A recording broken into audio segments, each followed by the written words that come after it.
L'odeur métallique de l'encre froide et de la poussière de papier flottait encore sur mes mains lorsque j'ai compris que j'allais détruire mon mariage ce soir-là, non pas avec des cris ou des larmes, mais dans le silence le plus absolu, contre le mur humide de l'atelier. Bonjour à tous et bienvenue sur la chaîne. Avant de plonger dans l'histoire troublante d'aujourd'hui, dites-moi dans les commentaires de quelle ville ou de quel pays vous m'écoutez, j'adore lire vos provenances. Installez-vous confortablement, prenez un café, et laissez-vous porter. Cela faisait 10 ans que l'imprimerie familiale dévorait nos vies. 10 ans à respirer les solvants, à écouter le fracas régulier des massicots, à compter chaque centime pour éviter la faillite. Mon mari, Laurent, avait hérité de cet endroit en même temps que des dettes colossales de son père. Au début, nous étions une équipe. Nous nous bousculions en riant dans l'étroit bureau vitré, nos doigts tachés d'encre noire s'entremêlant au-dessus des factures. Mais l'usure implacable du quotidien avait eu raison de nous. La fatigue s'était incrustée sous nos ongles et dans nos regards. Laurent ne me regardait plus comme sa femme depuis des années. J'étais devenue un rouage de plus dans sa machine défaillante, la comptable silencieuse, la mécanicienne de l'ombre qui écopait l'eau du navire pendant qu'il regardait ailleurs. Il rentrait de plus en plus tard, prétextant des rendez-vous clients interminables pour tenter de sauver l'entreprise. Je le croyais, ou plutôt, j'étais beaucoup trop épuisée pour douter. Je restais seule dans l'atelier frigorifié, enveloppée dans 3 couches de laine, tapant sur les touches de la vieille calculatrice, essayant de trouver un miracle dans les colonnes de chiffres rouges. C'est en cherchant un reçu de fournisseur égaré que j'ai ouvert le tiroir fermé à clé de son bureau. La serrure avait toujours été un peu lâche, il suffisait d'un coup sec pour la forcer. À l'intérieur, je n'ai pas trouvé de contrat salvateur ni de promesse de prêt. J'ai trouvé un relevé de carte de crédit personnel qu'il avait pris un soin méticuleux à cacher. Mon doigt a glissé lentement sur les lignes imprimées, l'encre semblant soudain brûler ma peau. Des dîners dans des restaurants que nous n'aurions jamais pu nous offrir. Des nuits d'hôtel dans le centre-ville, à quelques kilomètres seulement de notre lit conjugal glacé. Des factures de bijouterie. Pendant que je raccommodais mes vieux pulls pour économiser sur la facture de chauffage de l'atelier, il entretenait une autre vie. Je n'ai pas pleuré. C'est la chose la plus effrayante dans cette découverte. Une froideur chirurgicale s'est emparée de ma poitrine, gelant instantanément tout amour ou compassion. Toutes ces années de sacrifices absurdes, toutes ces nuits sans sommeil à porter le poids de sa famille sur mes épaules fatiguées, tout cela n'était qu'un décor minable pour sa pièce de théâtre personnelle. Je n'ai rien dit le lendemain matin quand il a bu son café en évitant soigneusement mon regard, se plaignant à haute voix de la pression terrible qu'il subissait. J'ai simplement hoché la tête, mon masque de bonne épouse solidaire et compréhensive parfaitement en place. Mais à l'intérieur, quelque chose de fondamental s'était brisé à jamais. L'obéissance aveugle avait laissé place à un gouffre affamé, une envie de détruire. C'est cet après-midi-là qu'Elias est arrivé. C'était un technicien indépendant, appelé en urgence absolue pour réparer notre press offset principale qui menaçait de rendre l'âme et de paralyser notre seule commande de la semaine, celle qui devait payer notre propre nourriture. Elias n'avait absolument rien d'un sauveur romantique sorti d'un magazine. Il portait une combinaison de travail usée, ses avant-bras massifs étaient couverts de graisse sombre, et il parlait si peu que sa voix semblait rouillée. Mais il y avait dans ses gestes une précision fascinante et une lenteur calculée qui contrastaient violemment avec l'agitation nerveuse et creuse de Laurent. Laurent lui a ouvert la porte, lui a hurlé des instructions contradictoires, puis s'est échappé en marmonnant une vague excuse sur un client de la plus haute importance à voir d'urgence en ville. Il m'a laissé seul avec la machine cassée, le froid mordant, et cet inconnu imposant. Je suis retournée à mes registres dans le bureau vitré, mais mes yeux refusaient de se concentrer sur les chiffres. Mon regard ne cessait de se lever vers la pénombre de l'atelier. Elias travaillait en silence. Le bruit sourd et rythmique de ses clés métalliques contre l'acier résonnait dans le grand hangar vide comme un battement de cœur lent. À un moment, il s'est redressé, a essuyé son front humide avec le dos de sa main couverte de cambouis, et son regard a croisé le mien à travers la vitre sale et rayée du bureau. Il ne m'a pas souri. Il ne m'a pas fait de signe. Il m'a simplement regardé. Vraiment regardé. Ce n'était pas un regard fuyant, ou le coup d'œil utilitaire d'un employé vers la patronne. C'était un regard lourd, appuyé, insistant, qui semblait traverser la paroi de verre, traverser mon gros pull en laine difforme, pour atteindre la femme épuisée, trahie et invisible qui se cachait en dessous. J'ai senti une chaleur brutale et inattendue monter à mes joues, me brûlant le visage. Moi qui me sentais transparente comme un fantôme condamné à errer dans cette usine depuis des années, j'étais soudain devenue le centre absolu de la gravité dans cette pièce poussiéreuse. Il s'est approché de la porte du bureau pour me demander d'une voix basse un chiffon propre. Sa voix était grave, légèrement éraillée par la fatigue et la poussière de papier. En lui tendant le tissu de coton blanc, par-dessus le comptoir écaillé, nos doigts se sont effleurés. Juste une fraction de seconde.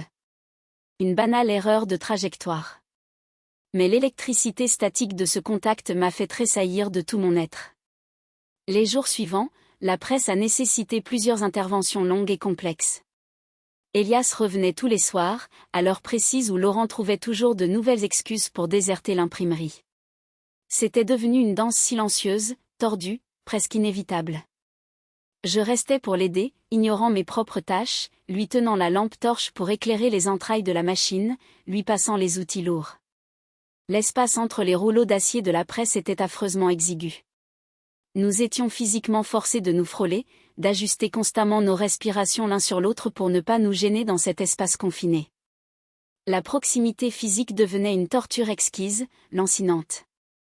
Je sentais l'odeur âcre de sa peau de travailleur, la sueur mêlée à celle du métal chaud et de l'huile de moteur. Chaque fois qu'il se penchait près de moi, que son épaule effleurait ma poitrine, mon souffle se bloquait net dans ma gorge. Je luttais de toutes mes forces contre l'envie irrationnelle, folle, de fermer les yeux et de laisser ma tête s'appuyer contre son dos. Mon esprit était devenu un champ de bataille dévasté. La culpabilité morale de toute une vie tentait misérablement de me rappeler à l'ordre. J'étais une femme mariée, une femme de principe, le pilier droit et respectable de cette entreprise. Mais pourquoi devrais-je rester fidèle à l'homme qui dilapidait ma vie dans des chambres d'hôtel avec une autre? Pourquoi les femmes s'acharnent, génération après génération, à protéger l'honneur et le confort des hommes qui les détruisent à petit feu en riant dans leur dos? C'est une question que je me posais en boucle, et c'est une question que je vous pose à vous, qui m'écoutez. Pensez-vous qu'une trahison profonde justifie de piétiner ses propres barrières morales, ou est-ce simplement s'abaisser dans la même boue que celui qui vous a menti? Un soir de novembre, un orage d'une violence inouïe a éclaté dehors, frappant le toit en tôle ondulée de l'atelier avec le bruit assourdissant d'un bombardement. Une coupure de courant soudaine a plongé l'immense hangar dans des ténèbres absolues. Seule la lumière blafarde et verdâtre de l'éclairage de secours dessinait des ombres immenses et tremblantes sur les murs. Elias a juré doucement dans le noir, le son de sa voix résonnant près de mon oreille. Je me suis figé, le cœur battant à tout rompre contre mes côtes, l'estomac noué. Je ne voyais plus les traits de son visage, mais je pouvais entendre distinctement sa respiration se modifier, devenir un peu plus profonde, un peu plus rapide dans ce silence imposé. Il savait que nous étions seuls. Il savait parfaitement que Laurent m'avait encore abandonné sous la pluie pour rejoindre celle qui vidait allègrement nos derniers comptes en banque. Le silence entre nous s'est étiré, lourd, chargé d'une tension électrique qui rendait l'air moite de l'atelier presque irrespirable. Je me suis adossé contre la carcasse froide et grasse de la presse offset, incapable de faire un seul pas en arrière, incapable de fuir. Le son de ses bottes lourdes sur le sol en béton a résonné, lent, mesuré et délibéré. Il s'approchait. Le bruit s'arrêta. Il ne m'a pas demandé si j'avais peur de l'orage. Il ne m'a pas demandé si j'allais bien. Il s'est arrêté à quelques centimètres à peine de moi. Dans la pénombre verte de l'issue de secours, je distinguais la masse de ses épaules larges bloquant toute retraite. Sa chaleur animale irradiait vers moi, repoussant le froid mordant qui habitait l'atelier depuis des mois. Il a levé la main droite. Lentement, avec une hésitation qui m'a fait atrocement mal au ventre de désir et d'anticipation, il a écarté une mèche de cheveux sales qui collait à ma tempe humide. Ses doigts rugueux, calleux, ont frôlé la peau sensible de ma joue. Un frisson violent, incontrôlable, m'a secoué de la tête aux pieds, m'arrachant un petit souffle brisé. Je n'ai pas reculé d'un millimètre. C'était mon point de non-retour, je le savais. Toutes les années de privation de tendresse, toutes les nuits à pleurer en silence, toute la rage meurtrière refoulée depuis la découverte de ce foutu relevé bancaire se concentrait en un faisceau brûlant dans cet instant précis. Sa main a glissé doucement le long de ma mâchoire, ses doigts larges soutenant la base de mon cou. Il n'y avait aucune précipitation dans son geste, aucune brutalité de prédateur. Juste la reconnaissance silencieuse, mutuelle, d'une faim partagée, d'une immense solitude qui venait brusquement de trouver son écho parfait. Mon souffle s'est définitivement brisé lorsqu'il s'est penché en avant. Son visage était désormais si près du mien que je pouvais sentir l'humidité de son expiration saccadée s'écraser sur mes lèvres entr'ouvertes. La tension était à son comble, un câble d'acier tendu à l'extrême, sur le point de se rompre au tout premier mouvement. Et puis, avec un long soupir qui ressemblait à la fois à une capitulation et à une victoire, j'ai levé le menton pour fermer la distance. L'orage continuait de gronder dehors avec fureur, couvrant complètement le bruit de nos respirations emmêlées. Il n'y avait plus de comptabilité désastreuse, plus de mari menteur en costume, plus de dettes asphyxiantes qui m'empêchaient de dormir. Il n'y avait que l'obscurité protectrice, l'odeur enivrante du danger absolu, et cette sensation fulgurante, oubliée depuis des lustres, d'exister à nouveau, d'être une femme vibrante et vivante sous le toucher d'un homme qui la regardait vraiment. Nous ne sommes pas allés plus loin que l'angle mort de l'atelier ce soir-là, caché derrière les massicots. L'urgence vitale et le désespoir accumulés ont dicté leurs propres règles impérieuses, transformant ce hangar froid et industriel en un sanctuaire fiévreux, infiniment loin des lois morales du monde extérieur et des hypocrisies écœurantes de mon mariage. Quand le courant est finalement revenu dans un claquement sec, crachant la lumière blanche et crue des néons sur nous, le monde réel a brutalement repris ses droits. Nous avons rajusté nos vêtements de travail dans un silence presque solennel, les mains tremblantes. Il n'y a eu ni fausse promesse murmure, ni déclaration romantique ridicule. Seulement un accord tacite, indéfectible, scellé dans l'ombre et la sueur.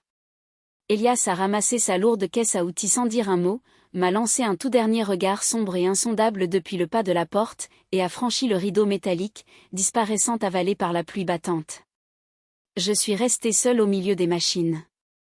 L'atelier semblait radicalement différent, comme si les murs en parpaing eux-mêmes avaient changé de texture et respiraient avec moi. Je me suis assise à mon poste dans le bureau vitré, regardant la paume de mes mains retourner sur la table. Elle tremblait légèrement, oui, mais ce n'était plus du tout de fatigue, d'angoisse ou de peur. C'était la vibration pure d'une puissance nouvelle. Lorsque Laurent est rentré le lendemain matin, les traits tirés, l'air froissé et exhalant ce parfum sucré et bon marché qu'il pensait sûrement avoir masqué sous le vent, il s'est plaint lourdement de la pluie et de la difficulté terrible de ses prétendues négociations nocturnes. Il s'attendait, comme tous les jours de sa vie, à mon silence soumis et à mon café chaud. Je l'ai regardé s'agiter près de la machine à café, observant ses gestes nerveux de menteur pathologique. Je n'ai ressenti absolument aucune colère, aucune jalousie, aucune peine. Juste une indifférence triomphante et glaciale. Il pensait avoir le contrôle de notre univers, il pensait être le maître suprême de ses petits secrets minables. Mais il ne savait pas que désormais, le secret le plus sombre, le plus brûlant et le plus destructeur de cette maison m'appartenait à moi seul. Je ne chercherai aucune vengeance publique, je ne détruirai pas sa réputation au grand jour. Ma vengeance était mon propre réveil dans l'ombre, et je comptais bien en savourer chaque minute. Quelle histoire intense et troublante. Pensez-vous que le choix de Claire, de s'abandonner à cet inconnu dans l'atelier, était une véritable libération face à la trahison de son mari, ou simplement une autre forme de prison toxique qu'elle vient de s'imposer? A-t-elle eu tort de ne pas affronter le menteur directement, préférant la jouissance cruelle de la vengeance du secret?